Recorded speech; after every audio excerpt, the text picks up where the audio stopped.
America. Mark Levin here. Our number, 877-381-3811. 877-381-3811. You're at the right place. Because there's a big case before the Supreme Court involving the state of Mississippi and its law respecting abortion. Now, it's time for a little bit of background here because the reporting on this is not only hysterical, it's unconscionable. The question before the court is whether the Mississippi law, in their view, violates the federal Constitution or not. And so the further question is whether or not that will influence the Roe versus Wade decision. The Roe versus Wade decision does not have a syllable of constitutionality in it, not one. It's not just Scalia and Thomas and Alito and others who've said that. That's right, Ruth Bader Ginsburg. Although she supports it and supported a radical abortion agenda, she acknowledged the fact, well, it's not in the Constitution. And that the Roe versus Wade decision wasn't a very well-crafted decision. It was crafted by Harry Blackmun, really by his clerks, his law clerks. And it basically is a decision that is rambling, that's largely incoherent, that uses psychoanalysis. There is absolutely nothing in the 14th Amendment, despite what the Solicitor General of the United States argued, despite what Charles Freed says up there at Harvard, former Solicitor General under Reagan, they keep mentioning. Yeah, he was a Solicitor General under Reagan, but that doesn't give him the credentials. As far as I'm concerned, I knew him quite well. He wasn't particularly solid as far as I was concerned. Appointments are made and people become disappointments. He was one of them. But all this said, the 14th Amendment, ladies and gentlemen, originally had to do with the freed slaves. The 13th, 14th, and 15th Amendments to the United States Constitution, adopted by 3/4, actually more, but at least 3/4 of the states. And what was happening was, even though the slaves were said to be free, their rights were not being enforced as equal citizens. So you have the Equal Protection Clause and the Due Process Clause of the 14th Amendment. Essentially, way back when it was understood that the Bill of Rights does not apply to the states. Read them. That the Bill of Rights do not apply to the states. So what the Supreme Court started to do in more recent history, the past century, is they had what they called the incorporation doctrine. And they started to incorporate the Bill of Rights, first aspects of it, essentially all of it now, into application to the states. But it just shows you back then how significant state authority was, and that so many people ran for state office rather than federal office because that's where the action was. But obviously after the Civil War, that wasn't where the action was, and certainly after the New Deal, that wasn't where the action was. Now, I just want to point out that the 14th Amendment has absolutely nothing to do with abortion. So what people are doing is they're saying, you have a right to your body, you have a privacy right. Now, they don't say you have a right to your body or privacy right when it comes to something like a vaccine or most other things, where the government's keeping an enormous amount of data on you, on your activities, on your movements, on your background, and so forth. They don't say it then. And, of course, we have all kinds of laws that go against this privacy right as applied by the left, not as understood by you and me. It's not a privacy right if you believe that abortion is murder, to kill a baby in the womb. That's not a privacy right. Well, a woman can do whatever she wants with her body. A privacy right. Well, do you have a privacy right? I'm just curious. Do you have a privacy right in your own home to abduct somebody and to molest them? Of course not. Do you have a privacy right to cook heroin, if that's what you do with heroin? I don't even know. In your bedroom? Of course not. Do you have a privacy right to hatch a terrorism plot in your living room? Of course not. So privacy rights need to be understood as we commonly understood them, and that's what the left does. They take common language and common words and they twist them into a pretzel. The question is not whether abortion will survive Supreme Court decisions. Even if the Supreme Court were to rule against Roe v. Wade, there still would be abortions in this country. Before Roe v. Wade, states made the determination of whether there would be abortions and how abortions would be handled. In other words, how early in the pregnancy, how late in the pregnancy. Does anybody think there's a single blue state in this country that wouldn't allow abortion on demand, or pretty much abortion on demand? Does anybody think that there isn't a Republican state in the country that wouldn't allow some level of abortions? Even Mississippi is allowing that. We have in this country federalism, 50 states for a reason. We have mobility for a reason. Why do you think so many people are moving to Florida from New York, from Illinois, from Connecticut, from New Jersey and other states? Because they want to be free. They want to be free from vaccine mandates. They want to be free from confiscatory taxes. They want to be free from governors that allow riots and allow stores to be looted. Where you have in Florida and Texas and other states, governors and governments that say no. So one of the great things we have in this country that keeps this country together, that keeps this country bound and glued together despite its diversity, despite people who support abortion, oppose abortion, support the death penalty, oppose death penalty, support prayer in school, oppose prayer in school, is 50 states, is federalism. Because once the Supreme Court makes a decision, 9 lawyers, maybe it's 5-4 or 6-3, so once 5 lawyers, 6 lawyers, 7 lawyers make a decision, it's imposed upon the entirety of the nation. So half of the country wins and half of the country loses, or whatever the percentage is. This is why you've had a constant battle for 50 years, for half a century, over Roe versus Wade, because it's an illegitimate decision that was imposed on the people of this country by 9 lawyers. Not 9 lawyers. I think it was 7 lawyers, in fact. But whatever. And now it's a right. It's a woman's right. It's not a woman's right. I hate to tell you this. There's 2 human beings involved. It's not a woman's right. And you know what's interesting? The more the more advanced technology is, the more advanced science is, the more advanced human knowledge is, the more it's clear that it's a human being. What is it if it's not a human being? So we're talking about abortion of any kind, basically, even late-term abortion, right before the baby's born. That's not a baby? So why do we have, throughout this country, criminal statutes that if you murder a pregnant woman and the baby dies too, that's 2 charges of first-degree murder or capital murder? Why is that? Are we seriously not going to acknowledge that that's a human being? We have all kinds of doctors giving all kinds of advice to women on how to protect their baby in the womb so they come to full term, right? Certain things you eat, certain things you don't do, you don't use cocaine. Why? To protect another human being, that's why. Now, whether you agree with me or not is not the point. The point of the debate now is who gets to decide. Who gets to decide? Now, if you say a woman has a right to do whatever she wants with her body, well, of course, we'd have to get rid of all the drug laws, too. But a woman has a right to do whatever she wants with her body. Okay. So maybe there's 30 states in the country that say she does. Maybe there's 10 states that say she doesn't. Maybe there's another 10 states that say, wait a minute, I'm going to effectively cut the baby in half. That's how the system's supposed to work. The people have a say in the morality of the nation, in the culture of the nation, not just the elites, not just people who are picked from a lottery effectively and become Supreme Court justices. Not just politicians in Washington, D.C., not just federal courts. The people have a say, and they ought to have a say in a matter that's of such consequence. Of such consequence. That's the issue before the Supreme Court. The Supreme Court's supposed to be neutral.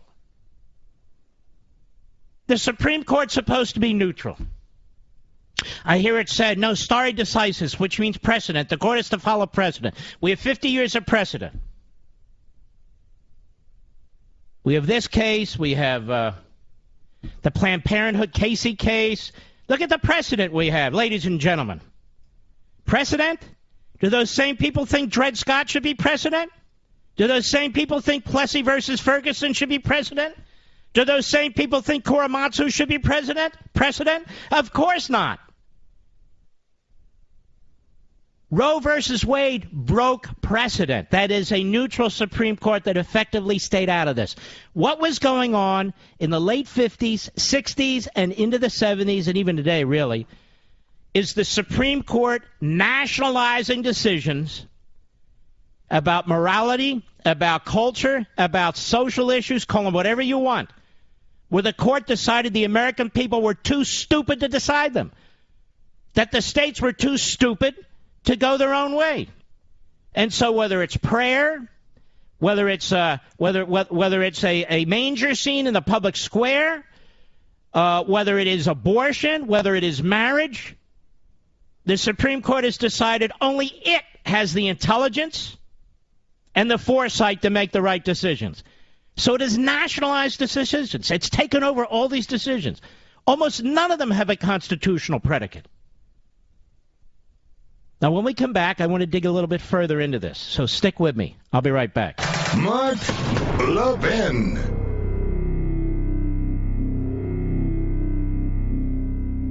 As we celebrate the Christmas season and reflect on our blessings, Hillsdale College thanks you for standing with them as they celebrate over 177 years of blessings. Since 1844, Hillsdale has provided the kind of education essential to preserving free government. And for decades, the college has advanced learning and liberty through a variety of outreach programs. Perhaps you receive Imprimis for free every month, or have taken one of Hillsdale's excellent free online courses, or have attended one of Hillsdale's free regional events. You know, Hillsdale refuses to take even 1 penny of government money. This independence allows Hillsdale to focus on promoting its core purposes, learning, character, faith, and freedom, without government interference. There's never been a greater need for the kind of classical liberal arts education that Hillsdale offers nationwide. So during this season of blessings, Hillsdale thanks you for your partnership.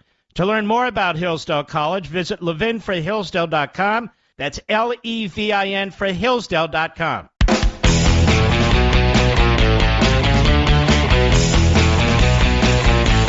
Now, some of you go, oh, Mississippi's so backwards. Really? It's backwards because they want to save babies? They passed a law that said abortions after 15 weeks, basically 4 months, are illegal, essentially, in Mississippi. Because they looked at the science and the technology, and they looked how babies are saved. Preemies, we call them, I believe. And we live in this schizophrenic world since Roe versus Wade, that we're not dealing with babies, when of course we're dealing with babies. And so the radical pro-abortion movement wants to dehumanize us. They want to dehumanize so much on the left, they want to dehumanize what we're talking about. So for people who are mostly unaffected by this, women who would never think of an abortion, never had an abortion, or a man, or what have you, okay, free to choose, what's the big deal? It's a big deal. It's a big deal for a lot of people. And you can see the politics that plays in this and why the Supreme Court was profoundly mistaken to get involved in this issue at all. Profoundly mistaken to even take it up.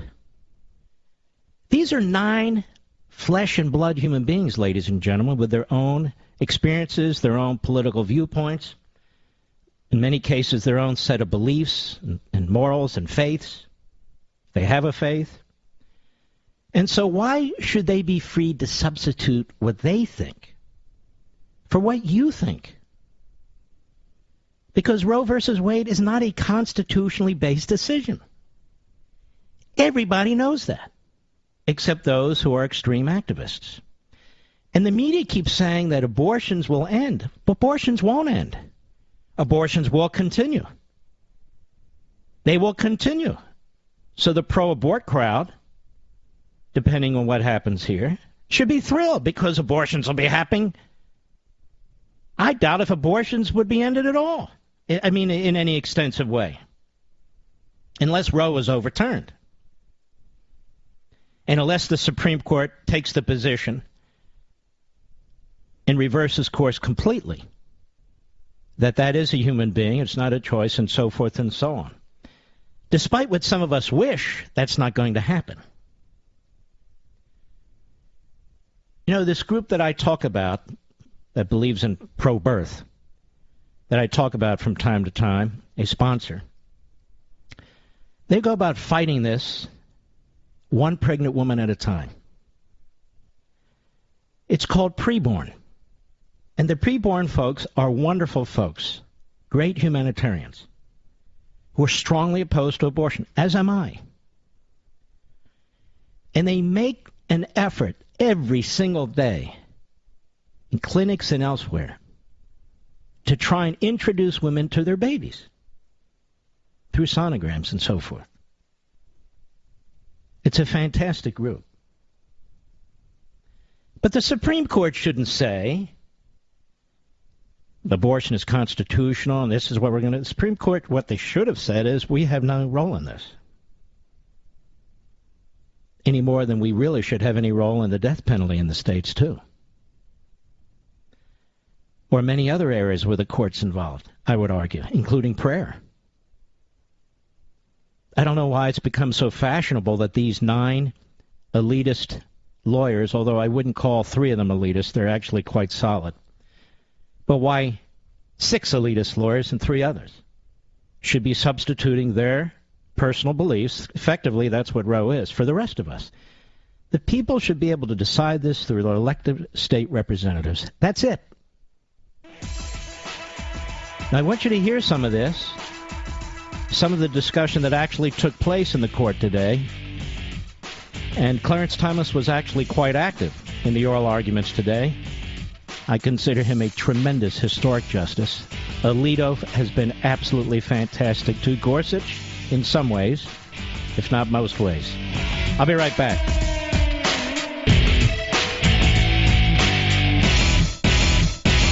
As we celebrate the Christmas season and reflect on our blessings, Hillsdale College thanks you for standing with them as they celebrate over 177 years of blessings. Since 1844, Hillsdale has provided the kind of education essential to preserving free government. And for decades, the college has advanced learning and liberty through a variety of outreach programs. Perhaps you receive Imprimis for free every month, or have taken one of Hillsdale's excellent free online courses, or have attended one of Hillsdale's free regional events. You know, Hillsdale refuses to take even 1 penny of government money. This independence allows Hillsdale to focus on promoting its core purposes, learning, character, faith, and freedom, without government interference. There's never been a greater need for the kind of classical liberal arts education that Hillsdale offers nationwide. So during this season of blessings, Hillsdale thanks you for your partnership.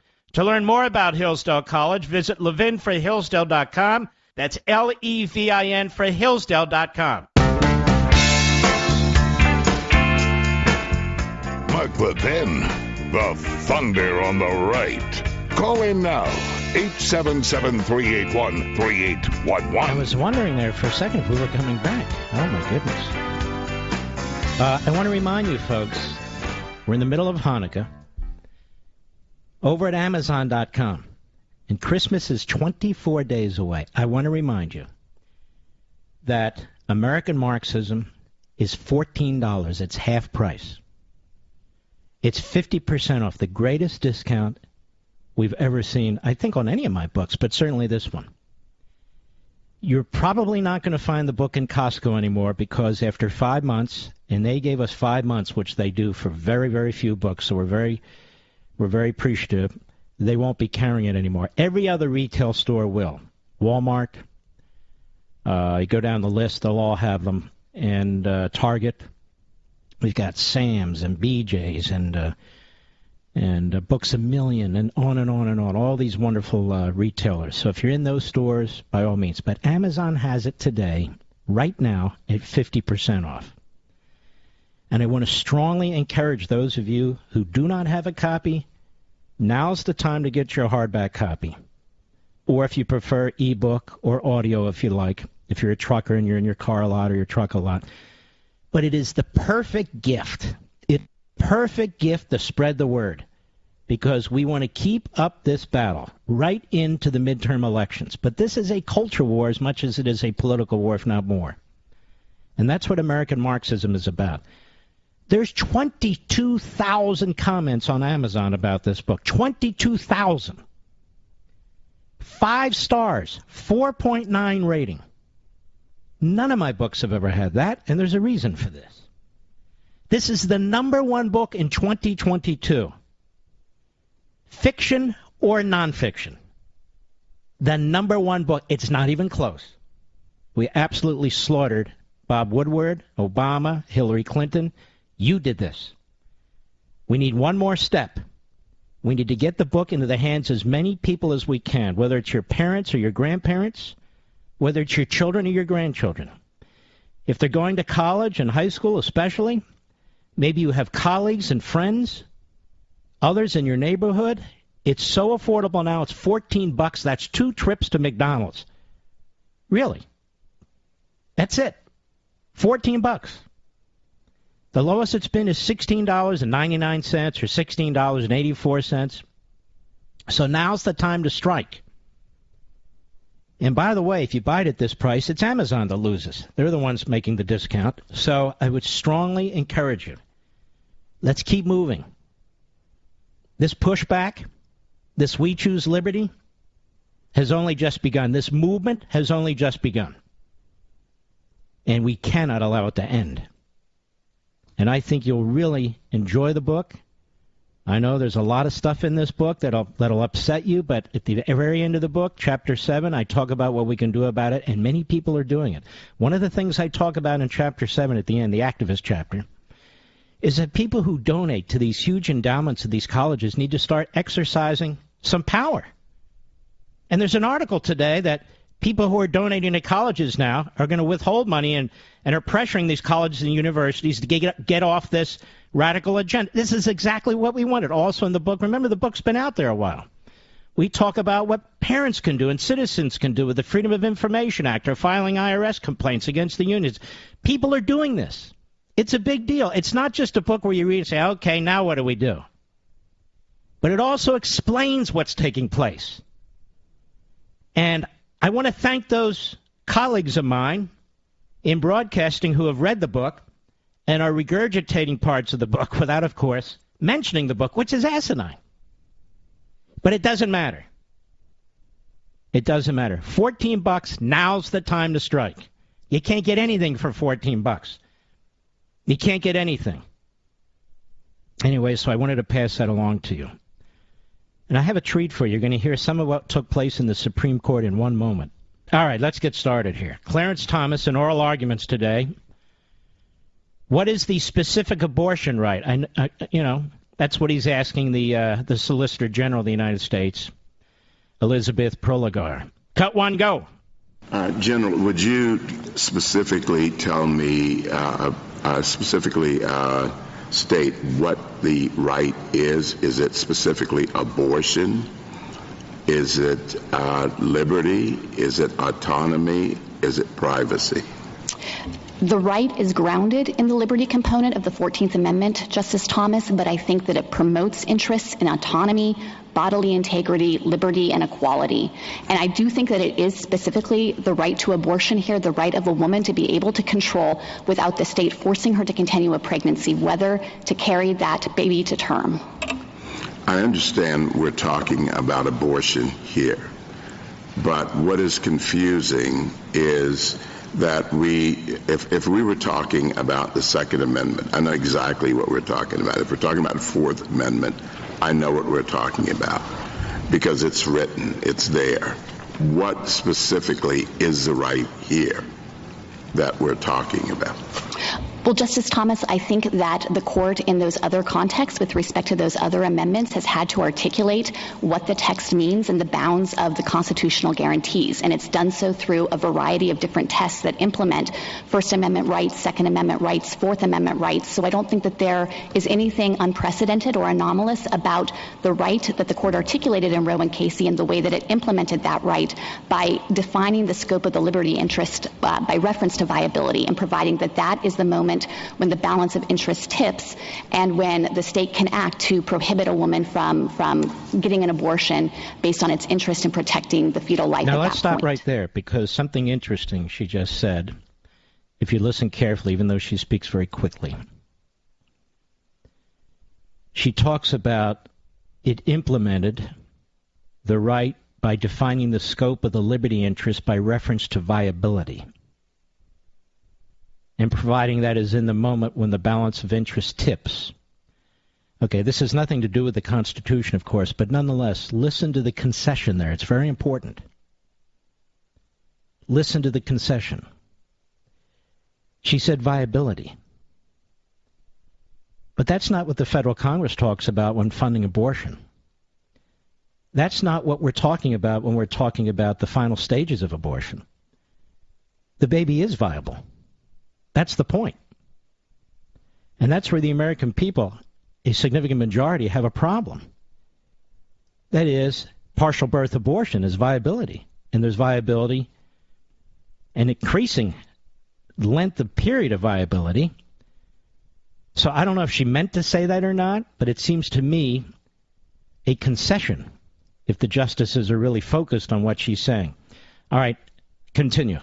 The right specifically is abortion.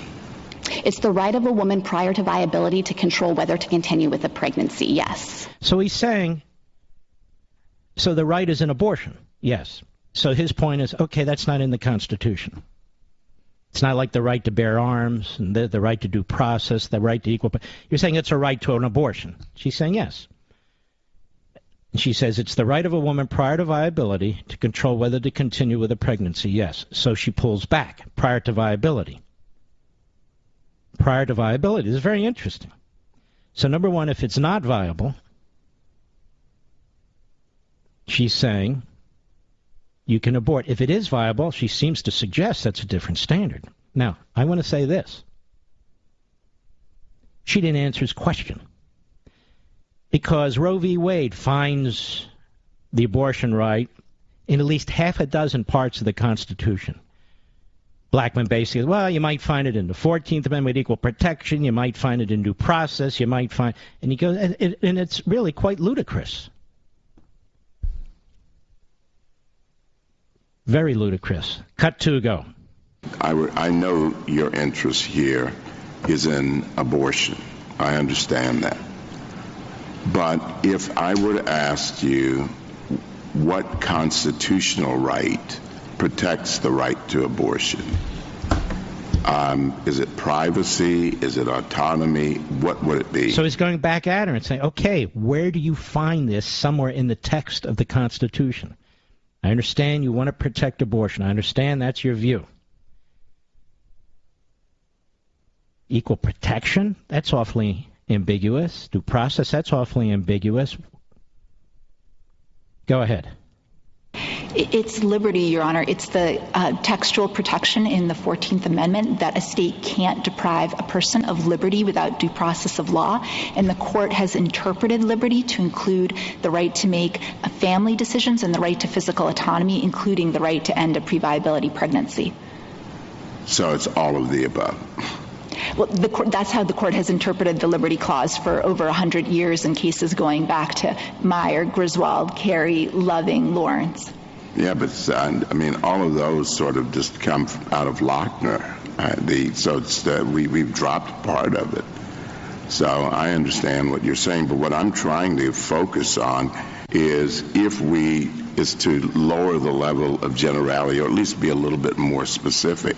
In the old days, we used to say it was a right to privacy that the court found in the due process, substantive due process clause, okay? So, or in substantive due process. And I'm trying to get you to tell me, what are we relying on now? Is it privacy? Is it autonomy? What is it?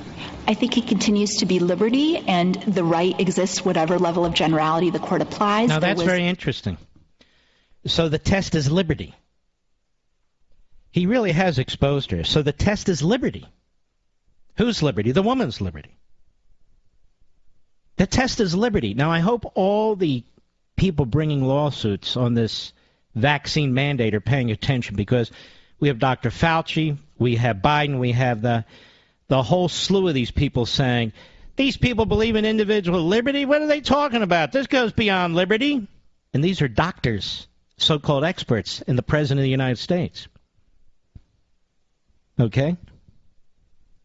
Just keep in mind what she's saying. If you have smart lawyers in these cases, and I'm sure most of you do, they should be picking up everything the Solicitor General of the United States is saying in this case. Liberty. That's it. That's the test. Liberty. Now, it's pretty ironic coming from the left. And it's pretty ironic when you're talking about abortion. Like, whose liberty? Whose liberty? There's two people with liberty interests. Anyway, go ahead. Tradition under the common law for centuries of women being able to end their pregnancies. All right, whoa. We have, among civilized industrial countries, probably the most radical, or certainly among the most radical, abortion access in this country. Seriously, up there with communist China and communist North Korea. I'm not kidding. Most of Europe does not have the kind of radicalized extremist abortion access that we have in this country. And we have 50 states in this country. Certain states want to make decisions for themselves. Go ahead. When it comes to decisions related to family, marriage, and childbearing, the court has done the analysis at a higher level of generality, and that makes sense because otherwise the Constitution would reinforce the historical discrimination against women. Constitution doesn't reinforce historical discrimination against anybody. She's using the 14th Amendment that was passed after the Civil War that applied to free black slaves to promote abortion. It has nothing to do with the rest. I'll be right back. Mark Levin.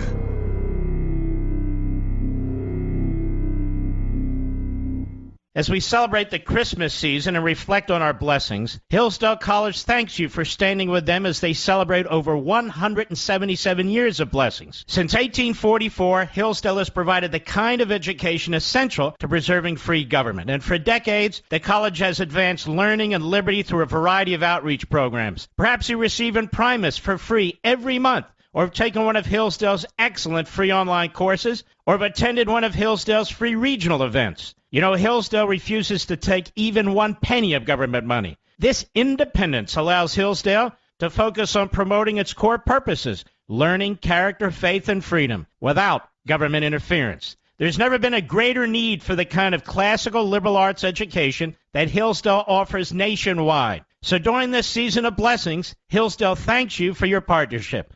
To learn more about Hillsdale College, visit levinforhillsdale.com. That's Levin for Hillsdale.com.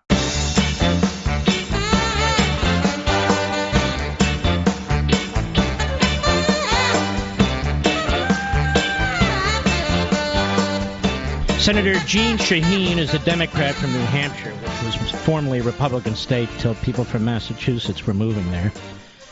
And here's what she had to say at a virtual event on Monday. Cut 6, go.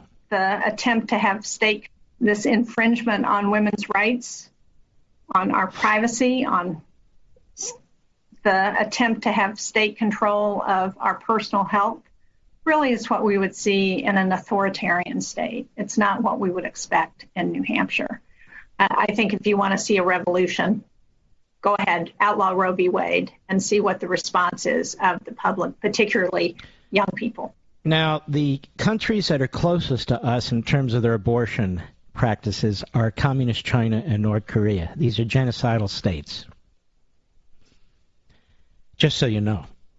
So she's got it wrong. It's the autocratic, authoritarian states that do the sort of things and permit the sort of things that we do here. Now, that said, now you have a senator in the middle of a case talking about if you want to see a revolution, if you think you want to see a revolution, go ahead, outlaw Roe versus Wade.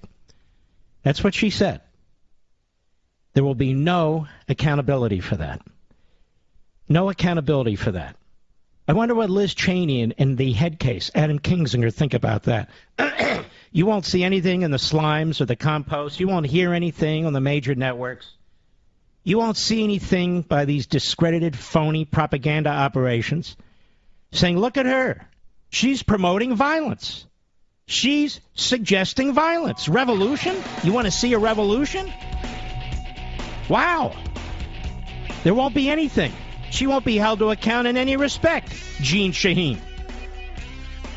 You're allowed to be violent and promote violence if you're on the left. Let's be honest.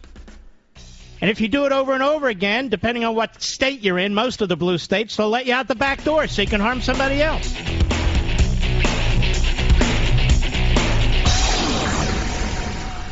He's here. He's here. Now, broadcasting from the underground command post, deep in the bowels of a hidden bunker, somewhere under the brick and steel of a nondescript building, we've once again made contact with our leader, Mark Levin.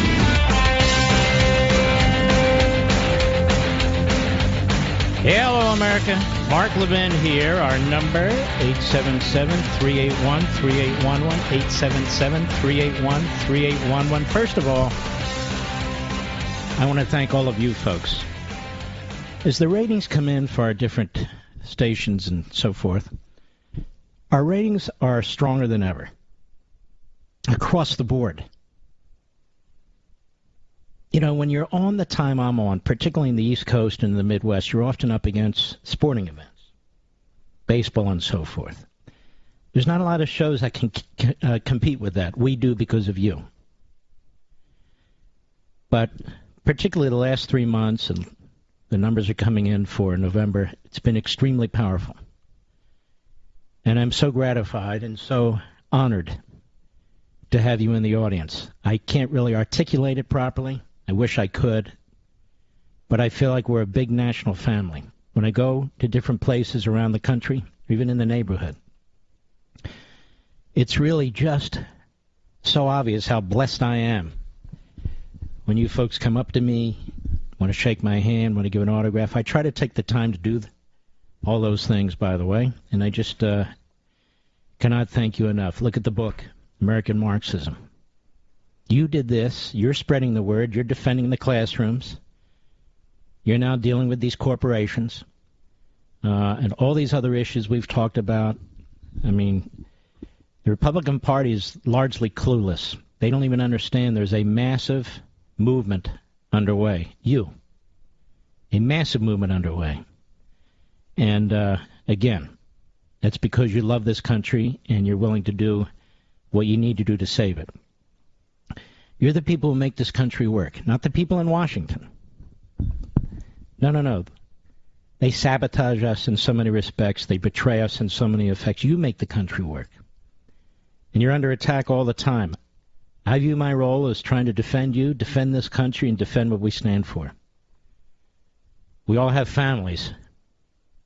Many of us have kids and grandkids. You know, we only have a limited time on this earth. And we have to do whatever we can to preserve the greatest country on the face of the earth from those who would destroy it in 2 minutes if they had the power to do so. And we have to make sure they don't.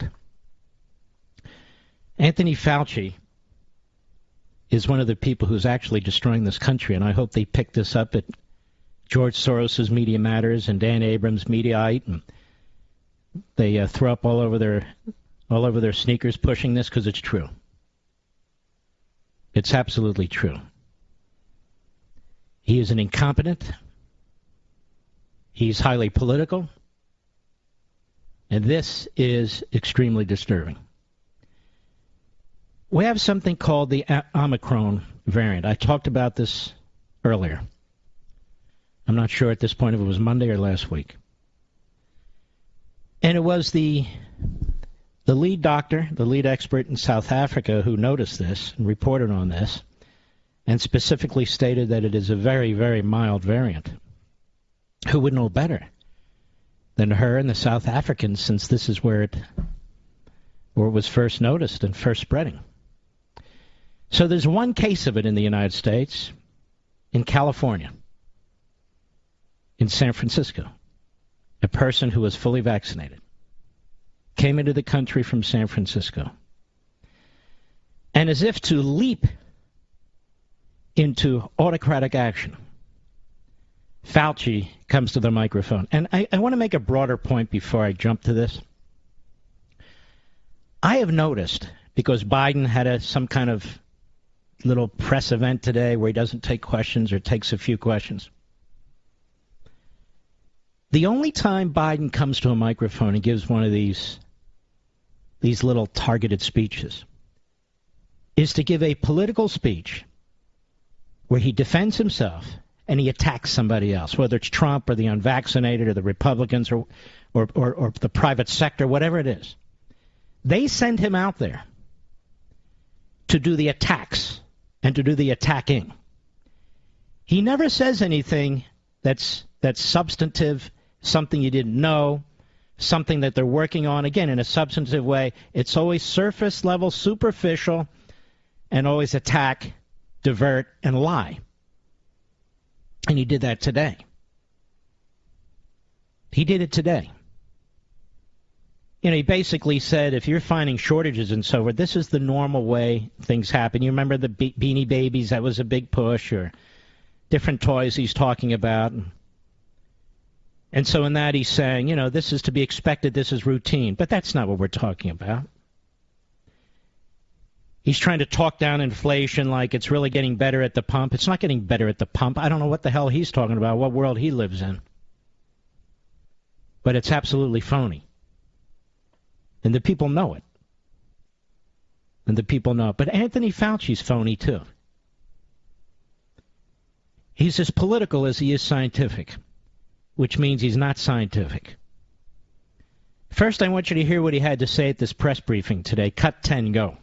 As some of you may have heard, the California and San Francisco Departments of Public Health and the CDC have confirmed that a recent case of COVID-19 among an individual in California was caused by the Omicron variant. Now, let's stop right here. I've talked about this month after month after month, almost since the beginning of this virus, but soon thereafter. They want to talk about cases.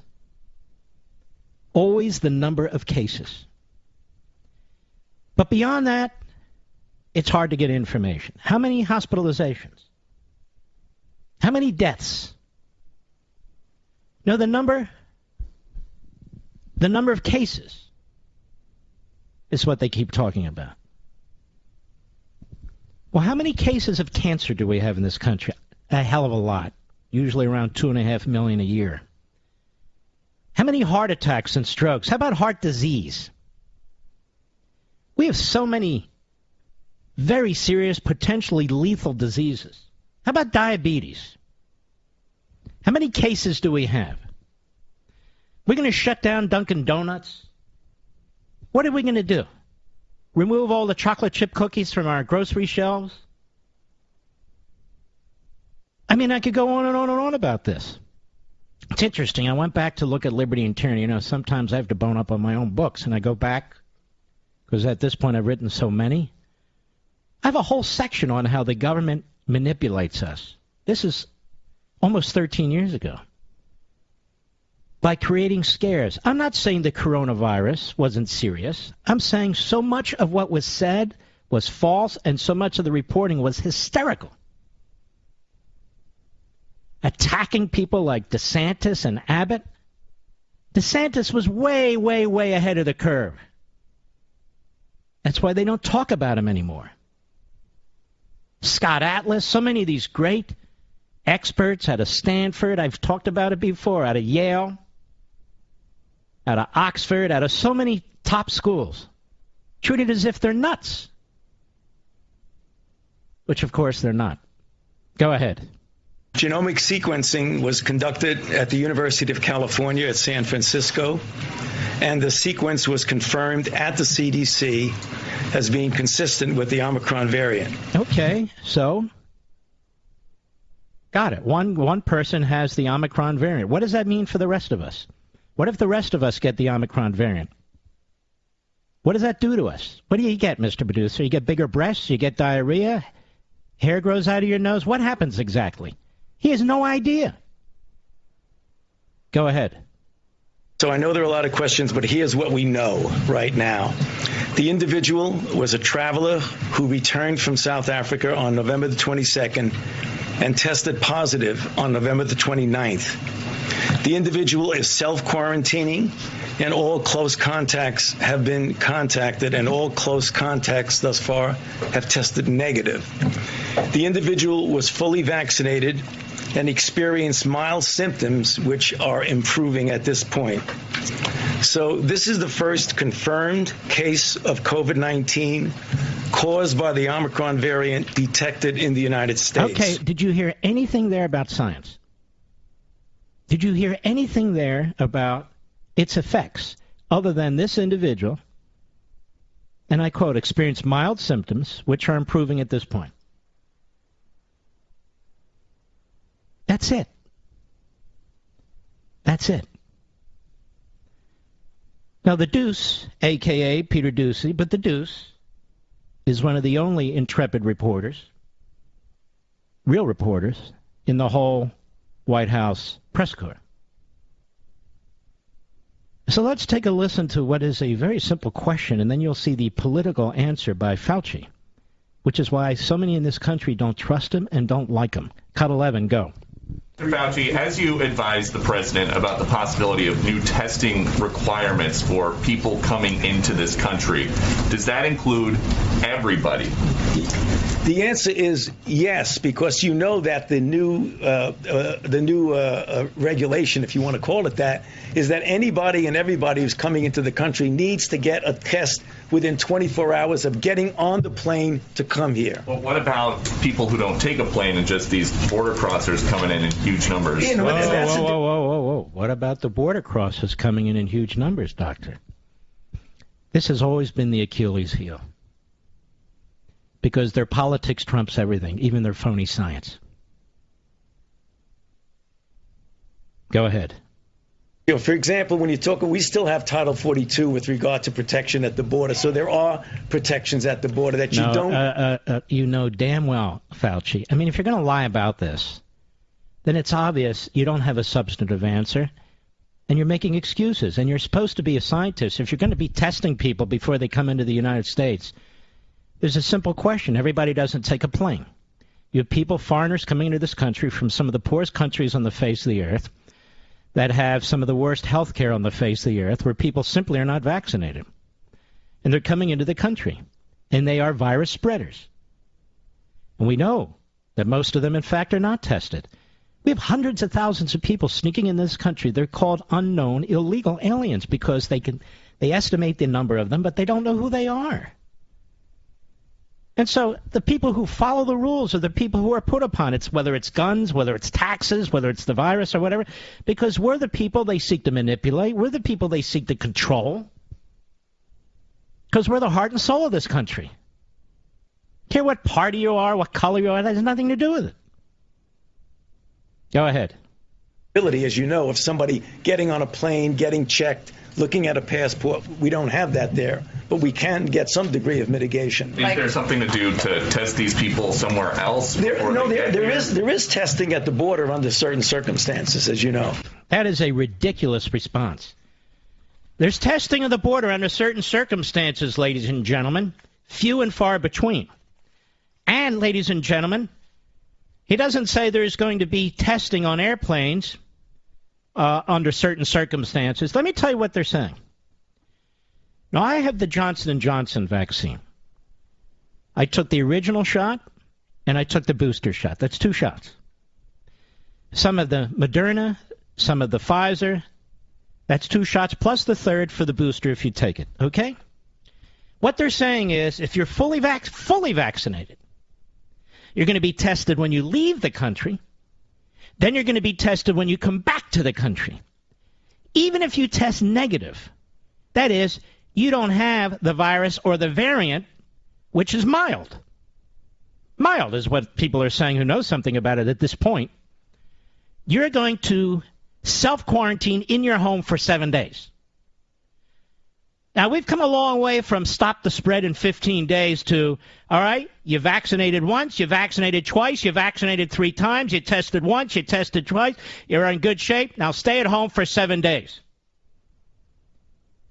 And they don't even understand what this variant is yet. To the extent they do, they know it's mild. I don't care if it's the first case or the 1,000th case, if it's mild. So their autocracy comes before their science. And that's the problem. And that's the problem. And if they don't have the authority to act, they claim the authority act through OSHA, for God's sakes, which not a single court in this country has accepted. Not one. We're going to have on this program in exactly 1 hour Mike Lee. He's one of the few in the United States Senate who is saying, wait a minute, I am not voting for a continuing resolution that provides for this mandate unless we kill it. And you have Republicans, when they go on Fox, when they go on conservative talk radio in the Senate, they are smooth, they sound like Mark Twain, they are solid as a rock. And then when it comes to, well, will you stand with Mike Lee? No, of course not. Of course I won't do that. Nobody from either party should do that. In other words, when the rubber hits the road, they're not there. And I'm sick of that, too. It's time to call some of them out. That later. We'll see how they vote. So his answer for illegal aliens is, well, some of them are tested. That's it. Well, how many were tested in the 70 flights that went into Florida, Jacksonville, Florida? How many of them were tested? He has no idea. But he tells you, we have one case in San Francisco. We've done the testing. And you go, oh, my God, what did we find out? What did we find out? Is it the plague? Is it? No, it's a mild case. And the guy's already getting better. It's been all vaccined up. He's vaccined up. He's gotten the he's gotten everything he's been told to get. It's unbelievable. Let us go to cut 12. Anthony Fauci, Jenny Leonard of Bloomberg. Go. Say that this proves more transmissible but less virulent than Delta.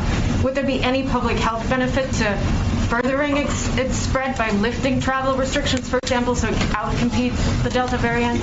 You're talking about something really dangerous. You're talking about let a lot of people get infected to see if, in fact, you could protect them. That's something that I think almost all infectious disease people with any knowledge about infectious disease would not say that's a good idea. Well, how are you going to stop it?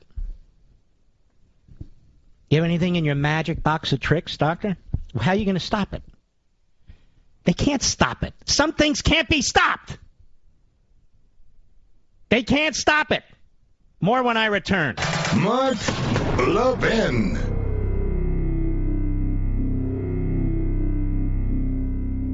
Over 2,000 of you, my listeners, made the switch from overpriced wireless carriers to Pure Talk over the past few months. We want the rest of you to join us and to see what we're talking about. If you're with AT&T and Verizon or T-Mobile, your family could save over $800 a year just by switching to Pure Talk. You get great coverage, you can keep your phone and your number, and you'll save a fortune. Pure Talk is the top-rated wireless company by Consumer Affairs, with the absolute best consumer service team based right here in America. Does that sound good? Well, it gets better. Right now, get unlimited talk, text, and 6 gigs of data, just $30 a month. And if you go over on data, they don't charge you for it. They don't care. Go to puretalkusa.com and enter promo code Levin Podcast. Again, puretalkusa.com, promo code Levin, Levin Podcast. And when you do, you'll save 50% off your first month. That's puretalkusa.com, promo code Levin Podcast. Pure Talk USA, simply smarter wireless.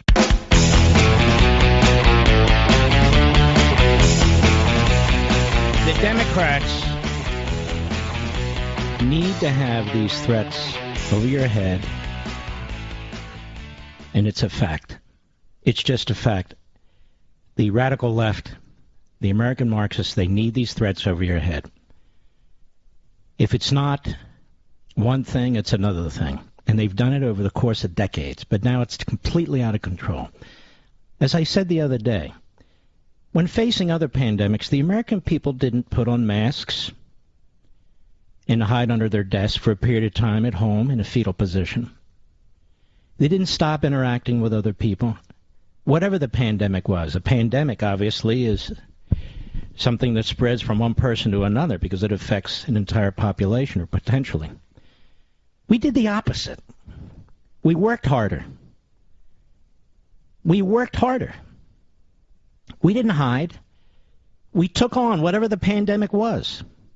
We tried to confront it, tried to defeat it. I feel like half the country's doing that, and the other half is either hiding or taking advantage of the situation. You know, all kinds of new government programs to subsidize non-work and that sort of thing. But Fauci is more politician than he is scientist.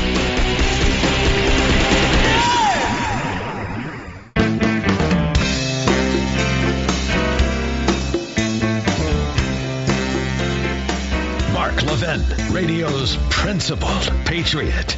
Call in now at 877-381-3811. Hello, America. How yous doing? That's South Philly. How are yous? Anyway, now, Peter Ducey to Jen Psaki, who's completely useless, but it's somewhat entertaining. Cut 13, go.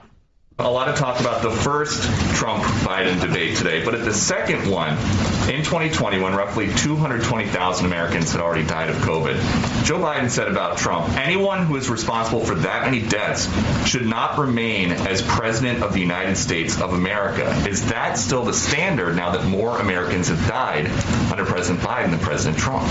Well, I think the fundamental question here is, what are you doing to save lives and protect people? Oh, I see. And what exactly is Joe doing to save lives and protect people other than make people miserable? Make basics that people need to survive unaffordable. Throwing people who don't bend to his commands out of their jobs. Putting the scarlet letter on everybody's head who's unvaccinated, including people who have natural immunity or have some kind of medical malady that does not permit them to be vaccinated. Do you realize about 80% of the nation is vaccinated? That's a lot of people who are vaccinated, and we've had experts on this on my Fox show tell me he believes 70% or so, and this is Dr. Risch, of those who aren't vaccinated probably have immunity.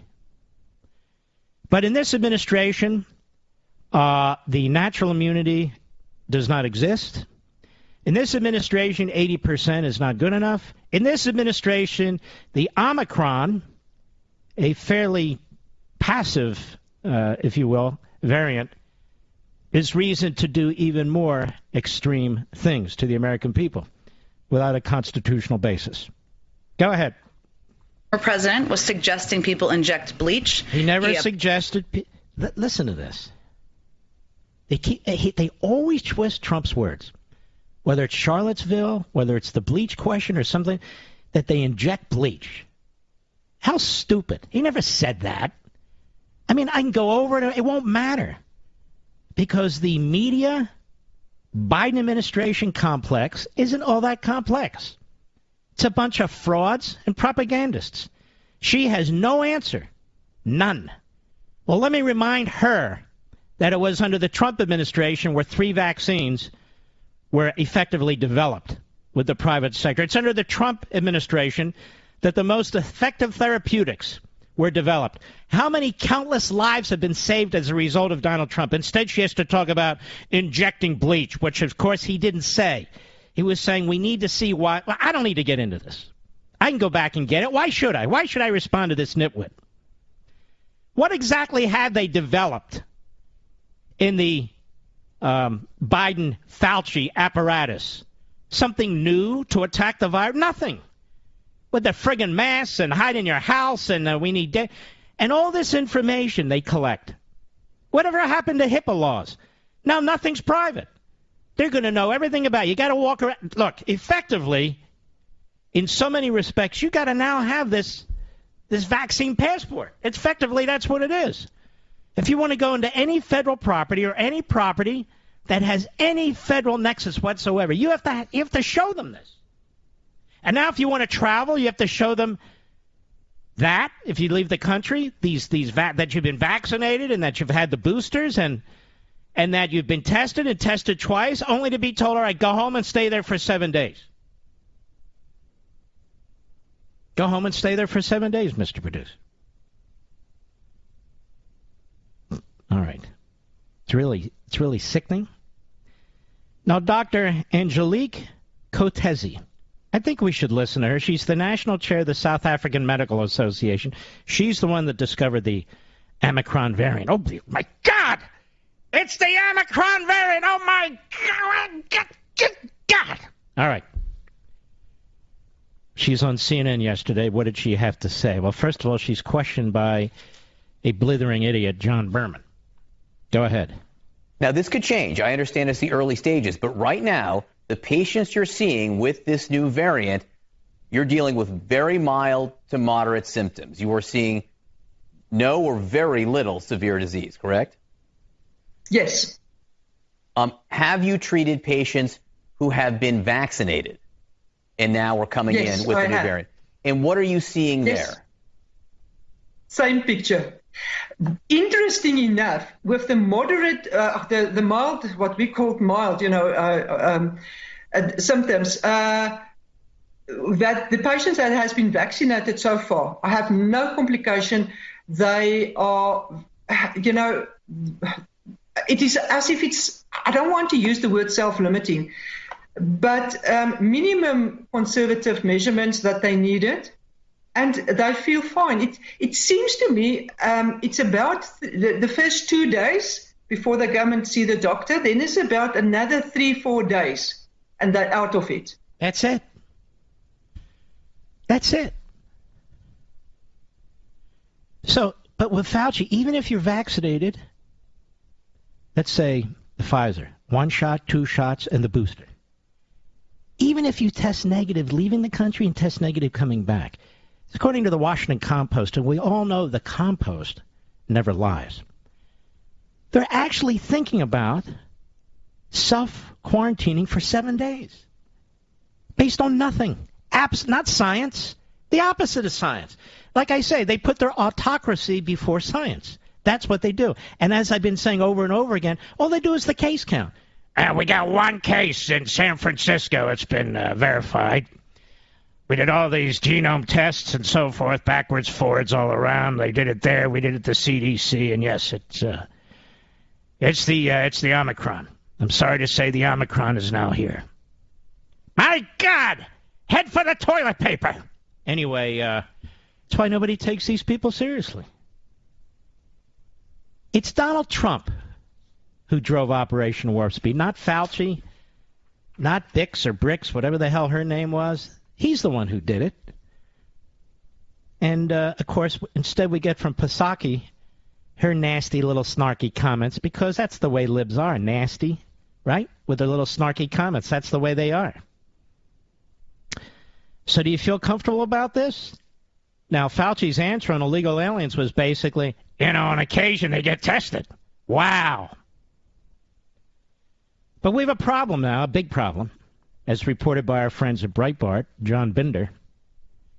President Joe Biden's Department of Homeland Security Secretary Alejandro Mayorkas says the agency's new so-called sanctuary country. That's a phrase I used many years ago, Mr. Producer. They're turning us into a sanctuary country, remember? Sanctuary country. Sanctuary country orders will ensure that the majority of illegal aliens living in the United States are not deported. What do you think about that, ladies and gentlemen? The majority of illegal aliens in the United States will not be deported.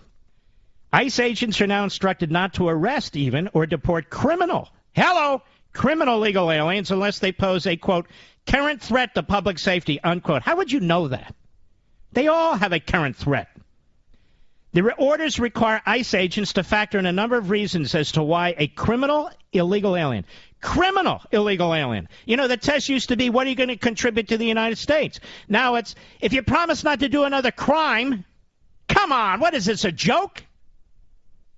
Have we lowered our standards just a little bit too much? What are the reasons not to be arrested or deported? Number one, advanced or tender age, lengthy presence in the United States, a mental condition that may have contributed to the criminal conduct, or a physical or mental condition requiring care or treatment, status as a victim of crime or victim, witness or party in legal proceedings, The impact of removal on family in the United States, such as loss of provider or caregiver. Whether the non-citizen may be eligible for humanitarian protection or other immigration relief. Military or other public service of the non-citizen or their immediate family. Time since an offense and evidence of rehabilitation. Conviction was vacated or expunged. Do you believe this? They listed every single possible out to make sure a criminal illegal alien is not deported. Now, how many people who voted for Joe Biden support this? How many? In addition, last month, Mayorkas issued a list of protected areas where ICE agents are barred from arresting illegal aliens. That includes schools, healthcare facilities, places of worship, playgrounds, child care centers, school bus stops, crisis centers, homeless shelters, rehab facilities, food banks, disaster relief centers, funerals, weddings, protests, rallies, parades. Well, what is left? Nothing.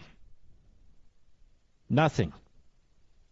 Center for Immigration Studies analyst, former DHS official John Ferry, plotted all the locations of the Washington, D.C. area where ICE agents are banned from arresting illegal aliens, reviewing few locations that are not protected areas. And there's a map they have, and you can see it's like 99% of the country is a protected area. And that's in addition to all the exceptions that you just heard me read to you. We've become a sanctuary country. A sanctuary country. They're destroying this country in every conceivable way. Biden and the other Marxists. Still, I see people reticent. They'd rather call people socialists. This has nothing to do with socialism. This has nothing to do with socialism. I'll be right back. Mark Levin.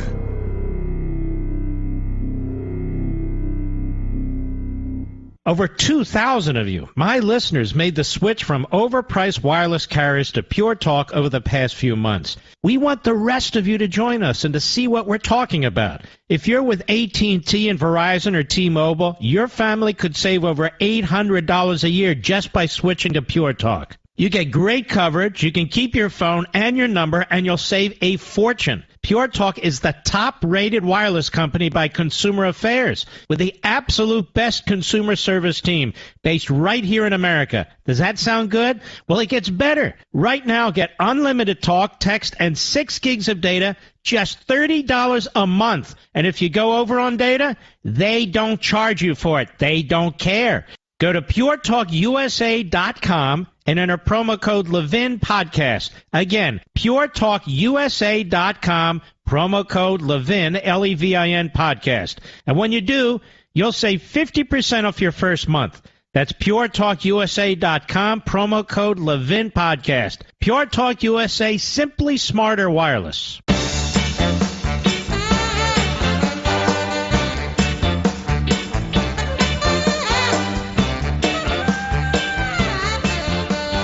Let's see here. Do I want to do that? No. I spent a lot of time preparing for this show because I don't want to waste your time. If you're going to take the time to listen to this program, if you're going to take the time out of your very important life to listen to this program, I'm not going to shoot from the hip. Now, I wanted to mention this. It appears that the Cape Mayorga, Chris Christie, and you may have heard this all day, but not from me, in his first week has sold a whopping 2,289 copies of his book. Hello, 2,289 copies of his book. By my calculation, that's barely over 2,000 copies in a week since it was published. Now, the interesting thing, he poses himself, as the Daily Mail points out, as the savior of the Republican Party. And he's been on every freak show you can imagine, including with Nicole Wallace, talking about freaks. I'm surprised he didn't show up with Joy Reid, quite frankly. Maybe he did. Oh, by the way, as a side note, ever since I was on Hannity's show, maybe 6 weeks ago, a month ago, and I specifically pointed out not just Joy Reid, but Joy Reid in particular, and in one of my opening monologues on Life, Liberty, and Levin, again some time ago, that Joy Reid is an out-of-the-closet racist and bigot, that she should be removed. And I've been talking about how the media are racist, how they are dividing this country, how they are destroying this country. As you know, I wrote an entire book on this, but I've been really hammering this because we need to push back. Now my friends have the guts to say the same thing, so I want to congratulate them. Finally. Joy Reid is what Joy Reid is. That's the way it is. And she's not alone. And MSNBC, which is owned by Comcast should be pressured. Of course I don't mind different types of people giving opinion on television. I do mind out-of-the-closet racists. I really do. And she's among the leading. So is that lady Tiffany, what's her last name? I can't remember. Cross? Tiffany Cross is a Joy Reid wannabe. There should be no room on national TV platforms, even that only have 3 viewers. No room for this kind of racism. None. It wouldn't survive anywhere else. They talk about Fox. It wouldn't survive on Fox. This is Nicole Wallace. What a putrid, dumb human being. Why is she on TV? Seriously. All right, I want to get back to the Cape May Orca when we return. Be right back.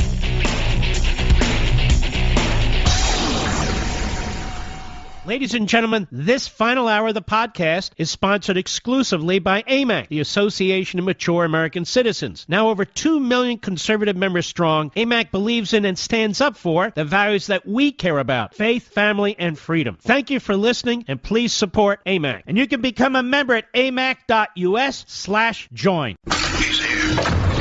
He's here. Now, broadcasting from the underground command post, deep in the bowels of a hidden bunker, somewhere under the brick and steel of a nondescript building, we've once again made contact with our leader, Mark Levin.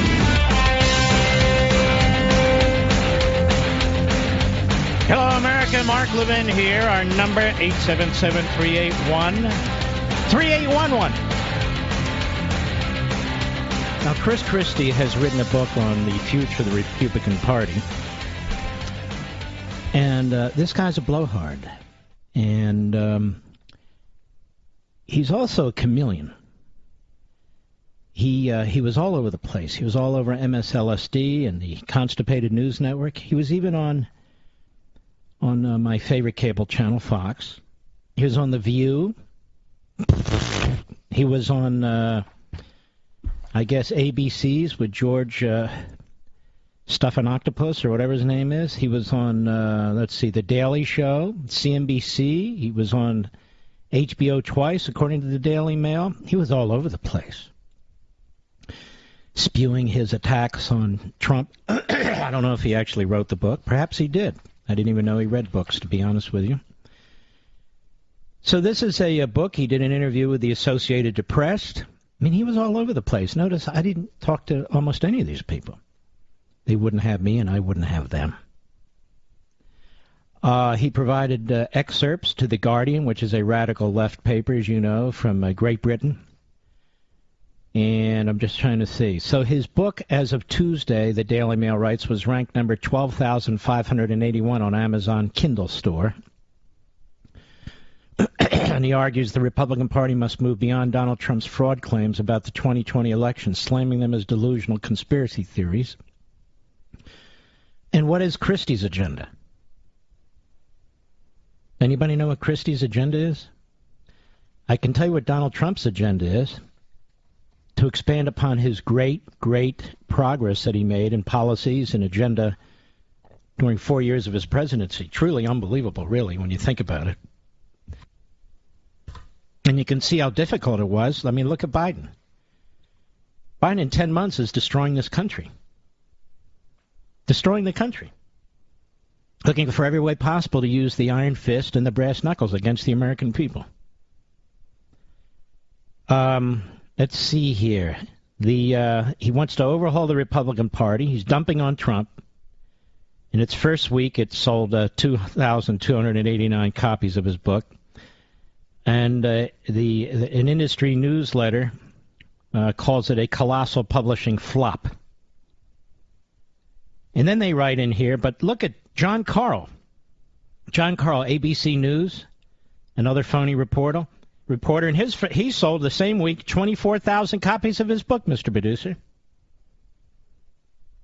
Here's what amazes me, folks, and I can share this with you, your family, right? Because it's very weird.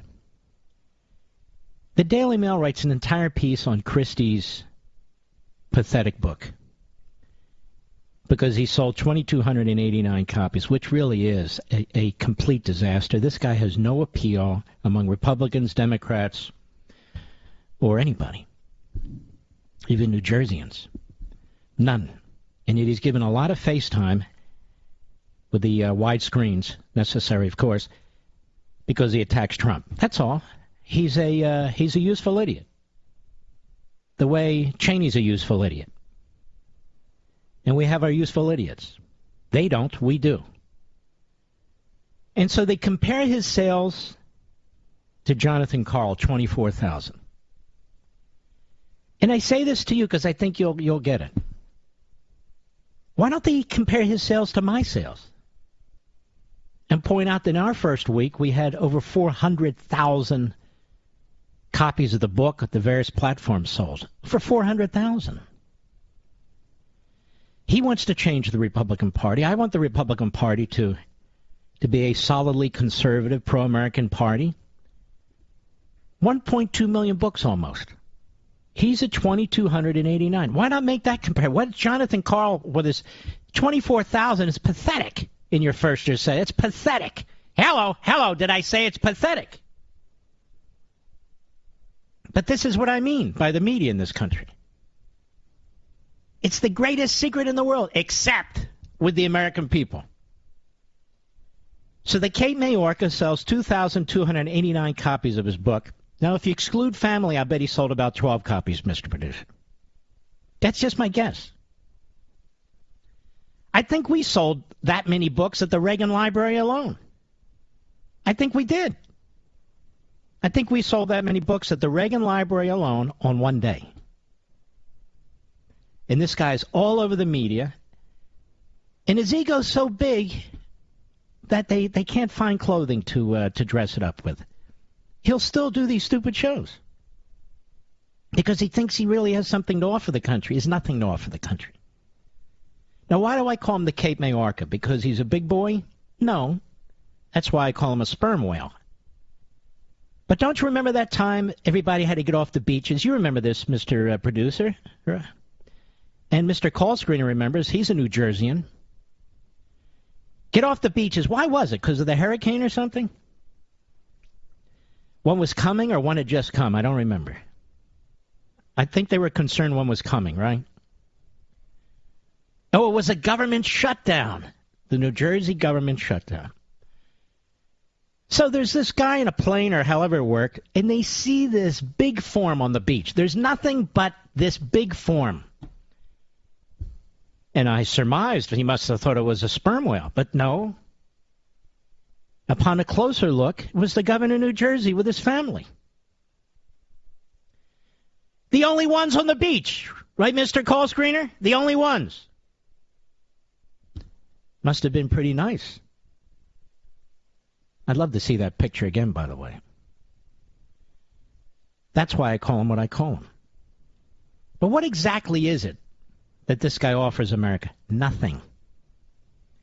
Now, this Nicole Wallace, who has a very, very low IQ, well into the negatives, she's interviewing him. I saw this clip today as I prepared for our show.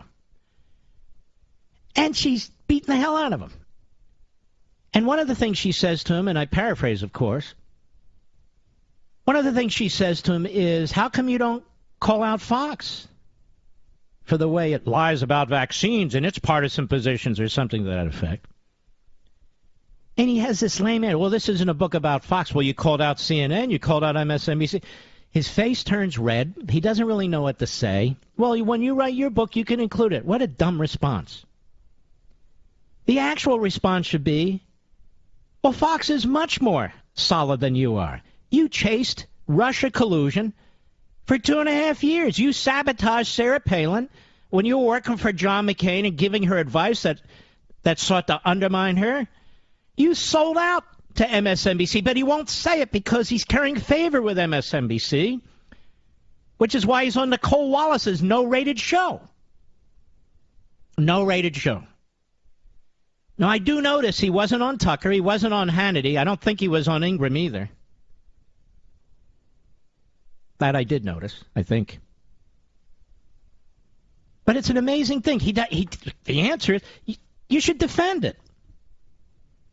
You should defend it. Fox has a news side. Fox has an opinion side. CNN and MSNBC are hate Republicans, hate conservatives, hate Trump all the time, 24/7, and you push lies. What exactly is the lie that Fox has been telling about vaccines? There's no lie. What is she challenge her? Take her on. No.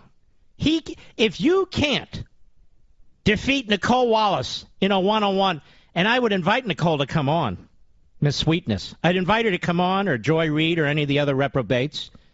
Happy to chat with them. I'd be excited to debate them. Excited. Hello, excited. But Chris Christie melted. Like the world's biggest popsicle. Just melted. He didn't know what to say. He's not attacking and backstabbing. Here's a guy that goes into the Trump inner circle, comes out of the inner circle, and writes stories about it.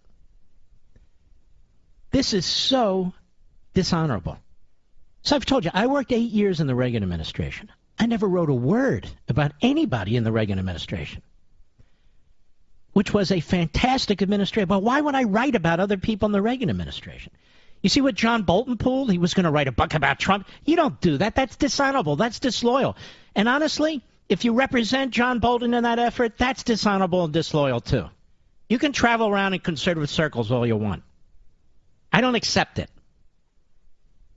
I don't accept it. But that shows you a complete lack of character. All right, I'm done with this guy. I'll be right back. Mark Levin.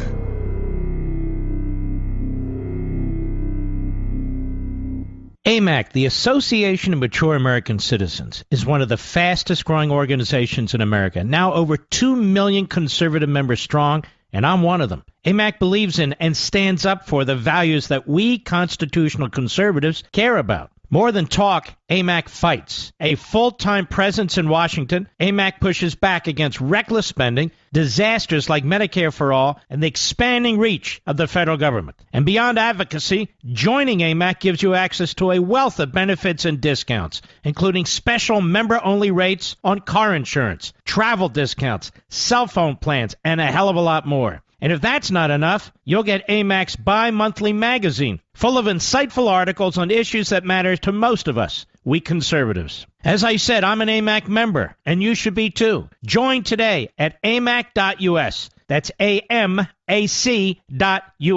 Stop supporting the liberal agenda that the other 50-plus organization has been pushing for. Join AMAC instead. AMAC.us.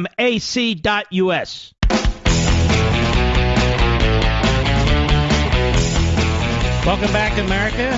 One of my favorite senators, Mike Lee, is with us. He's a real constitutionalist, and he wants to fight on this continuing resolution that everybody in Washington wants to hurry up and pass it, because he wants to address this unconstitutional, really quite autocratic mandate that Washington seems to be pushing, led by Biden. Senator Lee, how are you, my friend? Doing great, Mark. Thank you very much. You know, it's interesting, Senator. I see a lot of people show up on Fox, senators among them, and they're really tough, and they speak out against the mandates, or they talk about the border, or they talk about something, and we need to stand up to this. And then when push comes to shove, we just need their vote. We just need their vote. They don't vote the right way, and in fact, they trash people like you. What do you make of this? Well, it happens. It comes with the territory. I'm not here for the food, not here for the praise. I'm here to make sure that your constitutional rights aren't being eroded. Look, what's happening here is that they're trying to shut down the American workforce. Between a quarter and a third of the workers in many, many states are currently at risk of losing their jobs completely under the dictatorial command of a president acting outside the scope of his statutory or constitutional authority. This is the biggest usurpation of power since 1952. And we can't let it stand. So what we're trying to do is... Hold on now. Was that the steel mill? What do you... 19... I'm trying to recollect. When Harry Truman seized the entire American steel industry on April 8, 1952, it was a huge usurpation of executive power. This is on scale with that. We haven't seen anything quite like this since then. He doesn't have authority to do this. It's also something that's highly immoral. You don't just tell hardworking moms and dads, you can't have your job because you won't comply with presidential medical orthodoxy. That's wrong. In fact, an Axios poll revealed recently that only 14% of the American people, I don't know even who these 14% are, think that someone should be fired from their job because they won't get the jab. It's really quite unbelievable. So what are you trying to do? Look, I want to make sure that we shut down the government's ability to enforce this mandate. I don't want to shut down the government. The only thing I want to shut down is President Biden's unconstitutional sweeping vaccine mandate. We've got 15 U.S. senators who have signed the Roger Marshall letter expressing opposition to any bill that funds the vaccine mandates. And what I'm telling them is that if they want me to grant expedited consideration of the continuing resolution, keeping the government funded past midnight, it's an easy thing to do. All they have to do is agree to suspend the enforcement of the vaccine mandate for at least the duration of the continuing resolution. That's fair enough. If we're going to fund the government, we need to allow the people to continue to work in their jobs. So it's you who really want the government at its basic level to function. It's you who are standing up for the people to keep their jobs. And it's the others who want to just keep spending money, redistributing wealth. But I want to ask you a question. Do you not find it bizarrely ironic that we still have talk about shutting down aspects of the private sector? You heard Fauci today and so forth, and really it was talked about a year and so ago about how righteous it is to stay at home and cower in the corner and cover up and do all these other things Americans don't normally do. And when it came to the private sector, it didn't matter what shut down. It didn't matter if it were churches. It didn't matter if it was businesses. It didn't matter who went out of business. But when it comes to the government, it shuts down for 1 damn hour. It's like the whole world's coming to an end. Have you noticed that, Senator? Absolutely. Absolutely. These guys are key dramatis personae in the dystopian nightmare, the tyranny of the expertise, something that you've been warning about for 12 years. The first time I remember you writing about this was in your masterpiece, Liberty and Tyranny. I read that 12 years ago. You described the risk, a risk ironically foretold by Franklin D. Roosevelt when he was governor of New York. Mm-hmm. He said if we were going to experience this kind of tyranny in the United States, it had come in the form of a soft, smiling, sweet tyranny in the form of experts. But for that to work, an inordinate amount of power would have to be focused in Washington, D.C., in the executive branch. He turned out to be right. Tragically, FDR, facilitated that, and we're living in that dystopian nightmare. But that's why we get back to this. Look, if Biden and Schumer want to shut down the whole economy with their vaccine mandate and go along with the government, that's their decision. But it's not unreasonable to expect that Congress should have an opportunity to address that vaccine mandate. Millions of American workers across the country, and over 500,000 in Utah, are at risk. We can't allow that to happen.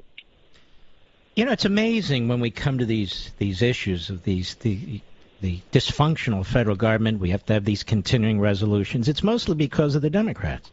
They want to use these budgets to change our country, to change our economy, to attack our founding principles. And so when you have a senator like you who stands there and says, wait a minute, we need to think about that, it just has to be so damn frustrating, as I say, when you see fellow Republicans and so forth, nah, we don't want to, nah.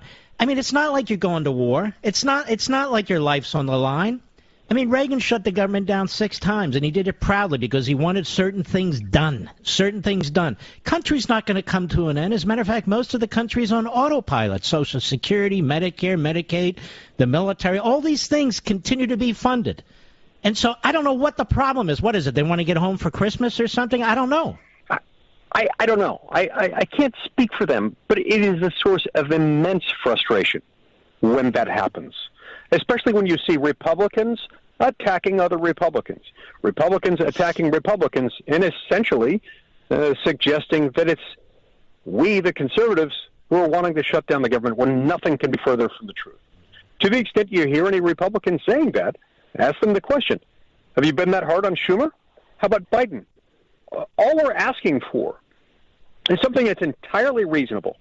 Just delay the implementation of the enforcement of the vaccine mandates throughout the duration of this temporary stopgap spending measure.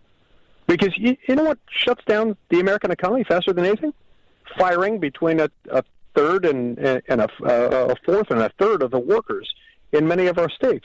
That's harmful, and it's immoral, and it's illegal. See, what you just said, and we're going to have to go soon, is the way I would raise this.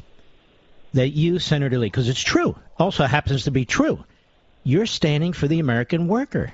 You're standing for the people who want to work, who are working, who are contributing to this country. That's who you're standing up for. Because that's, as I listen to you, you've brought it up 3 times, and I think you're 100% correct. 10 seconds, Senator. Go right ahead. President Biden wants to make millions of Americans not just unemployed, but unemployable medical pariahs. He has no moral, legal, or constitutional authority to do that. We must stop him. Amen. We support you, Senator. Good luck to you. I'll be right back. Thank you.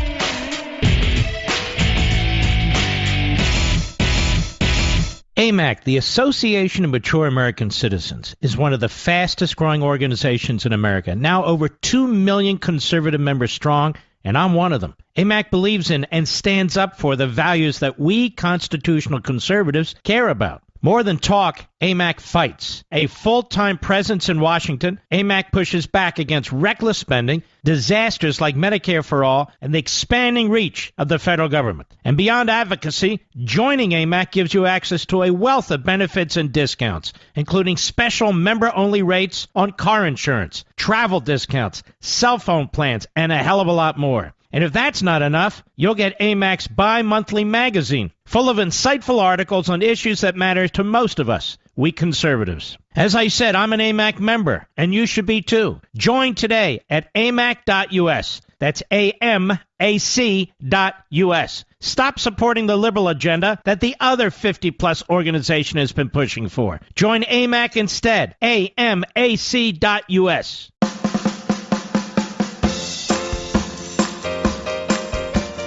America's most powerful conservative voice. The Mark Levin Show. Dial in now. 877-381-3811. So my buddy Don from Lake Ronkonkoma, New York, he points out that Omicron, the new variant, when you move the words around, it spells moronic.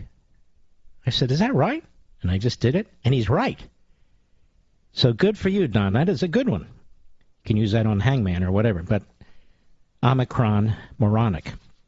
I understand when you move the letters Fauci around, it spells quack. Did you know that, Mr. Producer? It really does. All right, let's take some calls. What do you say? I say yes. Let's go to Marshall, Hamilton, Montana, XM Satellite. Marshall, how are you, sir? Yellow. Hello, Mr. Levin. How are you, Marshall? Hey, I can barely hear. Go ahead. Sorry, I've been good. So I kind of wanted to make a comment about talking about the Supreme Court and all the abortion stuff.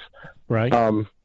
So I got quite a past. I come from a murderous father, literally, and a pretty heavy drug addicted mother. Now, the argument that I get all the time when trying to debate with these crazies is that you're either for abortion or you're for abuse. Now, I was 10 when I was adopted. You know, like, I went through the foster care system for years. Yeah, it sucks. Like, I'm not going to sit there and try and sugarcoat it. It sucked. But my point is, the parents that adopted me are literally the best thing that has ever happened to me. I've got a wonderful life. They raised me well, gave me conservative values. I now am married with a wife and 3 children of my own. They love me like no one's business, just like any real parent should have.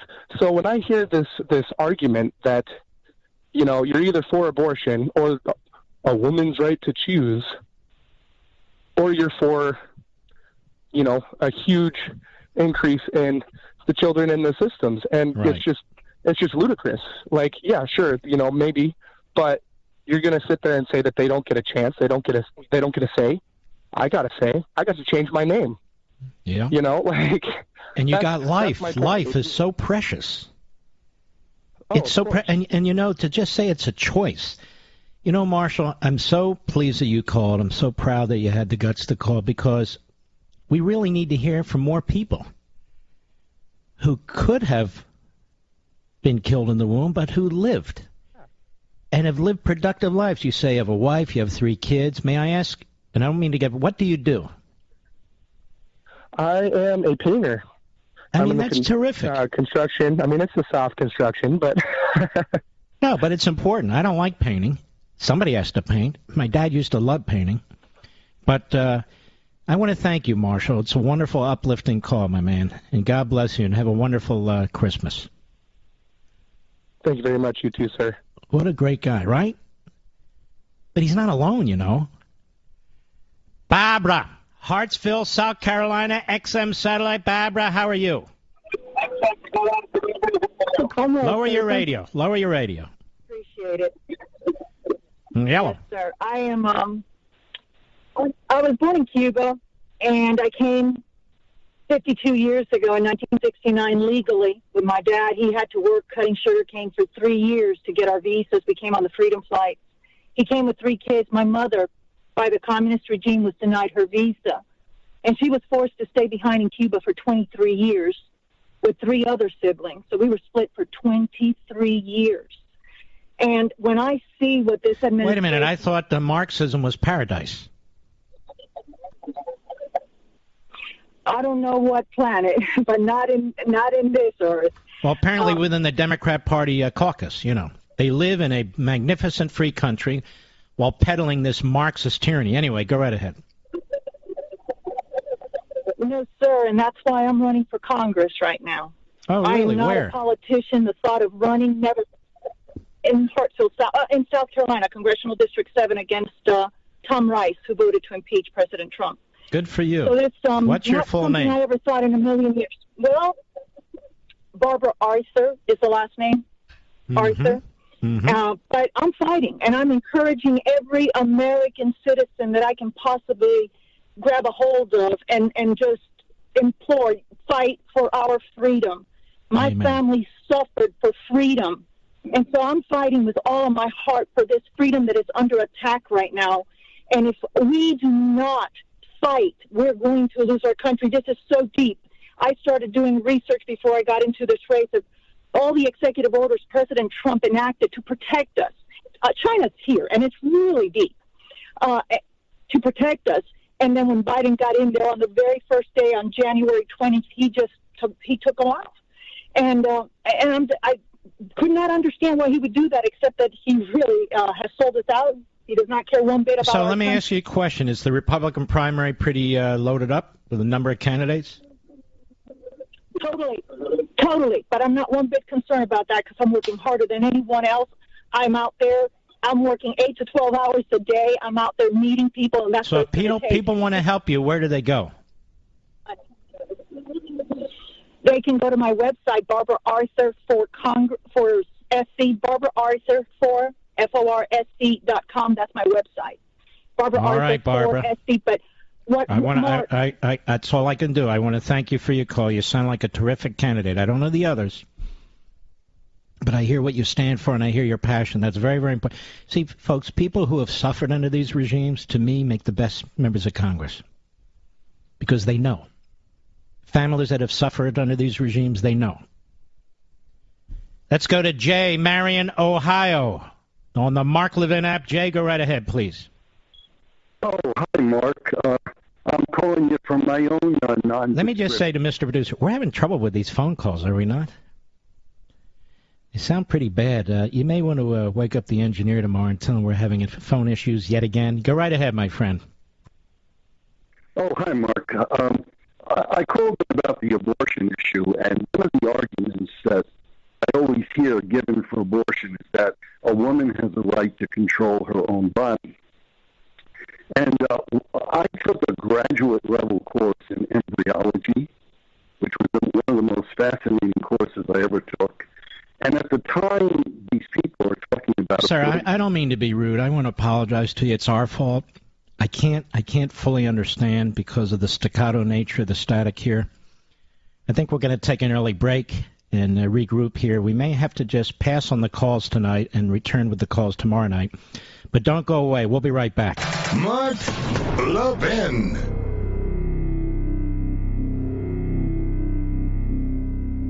AMAC, the Association of Mature American Citizens, is one of the fastest growing organizations in America. Now over 2 million conservative members strong, and I'm one of them. AMAC believes in and stands up for the values that we constitutional conservatives care about. More than talk, AMAC fights. A full-time presence in Washington, AMAC pushes back against reckless spending, disasters like Medicare for All, and the expanding reach of the federal government. And beyond advocacy, joining AMAC gives you access to a wealth of benefits and discounts, including special member-only rates on car insurance, travel discounts, cell phone plans, and a hell of a lot more. And if that's not enough, you'll get AMAC's bi-monthly magazine, full of insightful articles on issues that matter to most of us, we conservatives. As I said, I'm an AMAC member, and you should be too. Join today at amac.us. That's AMAC.us.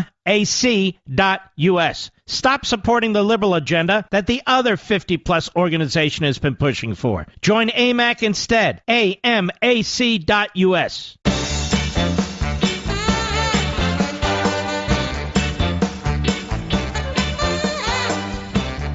Here's some headlines. Daily Wire.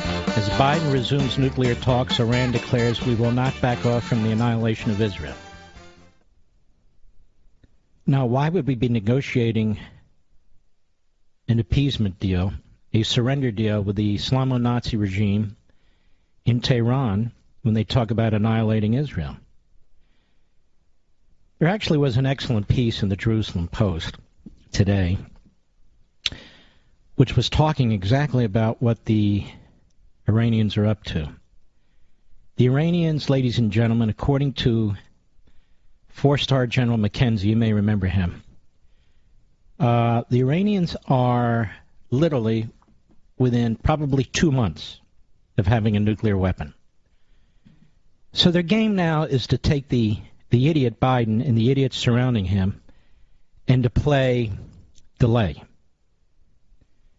And so they say that you must remove all sanctions against us before we will even negotiate with you. And they're dragging the administration in Europe along. The Russians are laughing. The Communist Chinese are laughing. And the piece in the Jerusalem Post is called Iran Starts Enriching with Advanced Centrifuges While Stalling in Vienna Talks. When I watch this guy, the Secretary of State, Blinken, I cringe at the immaturity, the stupidity, the inexperience outside of a cloistered ivory tower. I cringe. In this, I agree with John McCain, who said he was utterly unqualified, even to serve as Deputy Secretary of State, let alone Secretary of State. But then again, that is the definition of the Biden administration, isn't it? It's like this guy Sullivan, National Security Advisor, who was involved in the Russia collusion, another idiot. So they're creating disasters wherever they go. And here's what I want you to understand. The Russians have 100,000 troops on the border with Ukraine. The Communist Chinese flew a record 150 jets near Taiwan over 4 days. The Islamo-Nazi regime in Tehran is within inches, time-wise, of having a nuclear weapon. And in that regard, even the divided, phony government in Israel, led by a guy who couldn't get elected party leader anymore, this guy Bennett, who has a very, very troubling, similar look to Brian Stelter at CNN, quite frankly. Nonetheless, He ran to the right of Netanyahu and then quickly swung to the left. This is what hacks do. But nonetheless, even he has said that we reserve the right to attack Iran. And you know what the Biden administration said? Don't do it. Really, under no circumstances. In other words, the Biden administration will not back up the Israelis or several of the Arab Gulf nations if they seek to destroy the Iranian nuclear weapon program, which could be an act of war. When it comes to Taiwan, the comments about Taiwan from this administration have been lame. And, of course, Blinken called his counterpart in Russia and said, we'd like you to reverse your troop movements on the border with Ukraine, which, of course, was very effective. At the same time, they're effectively cutting our defense budget. They're effectively cutting the defense budget. While the Chinese have hypersonic weapons that exceed anything we've even imagined. First, they stole technology from us, then they build on top of it. That's what they always do. Even the Russians, a poor, relatively small country, 170 million people, a very, very weak economy, but Putin pours that money into his military, boy. They are more advanced on their hypersonic weapons than we are. I've talked to you about the electromagnetic potential attacks on our electrical grid. I've talked to you about that for years and years with Peter Pry and others. Not just on my Fox show, but even before my Fox show, behind this microphone and on Levin TV, multiple times. We've done nothing really effective so far to protect ourselves against that, and all it takes is the inbred from North Korea to launch, even in a crude way, and to explode a nuclear weapon above the United States in our atmosphere, and that would blow out the electrical grid, which estimates would kill 90% of the American population within 30 to 60 days, because you'd have no access to anything. No communications, no ability to drive your vehicles. Nothing would work. You couldn't get food. Food couldn't get to the stores. Farmers couldn't produce food. All the tractors would be gone. Anything that's electric or battery-oriented would be dead. You couldn't get money. Nothing. So you'd starve to death, you'd freeze to death, whatever it is. And it can be what I would call a sloppy nuclear attack. One bomb, it doesn't have to be precise on any particular... Iran is such a concern. Why we have exactly the wrong president at exactly the wrong time in our history. And we don't take these things seriously. And so this is a big problem. I'm looking at these headlines here. Russia starts full-scale production, this is zero hedge, of hypersonic missile that it can evade Western defenses.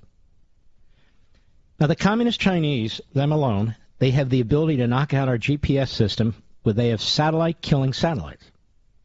They have weapons on their satellites that can kill our satellites. This is exactly why Trump created the Space Force. Against a lot of opposition. It wasn't so easy, he told me. But, of course, his tweets, and then the hypersonic missiles, again, to evade our defenses, our Strategic Defense Initiative. You remember when Reagan pushed the Strategic Defense Initiative? How the Democrats and the media mocked him. Oh, Star Wars, Star Wars. The Israelis have depended on it, and we have a few cities, I assume, if not part of the country, that's protected by the same advanced weaponry, except it cannot take out hypersonic weapons. So the Communist Chinese and the Russians behind them are using what was our technology to build technology that can get around our technology. Now, why are you building hypersonic missiles that can have nuclear warheads? Why are you building killer satellites? Because you want to conquer Bolivia or Botswana? No. To threaten us. And what are we doing about it? Next to nothing. We salute our armed forces, police officers, firefighters, and emergency personnel. I hope you'll join with us tomorrow, and I'll see you then. God bless.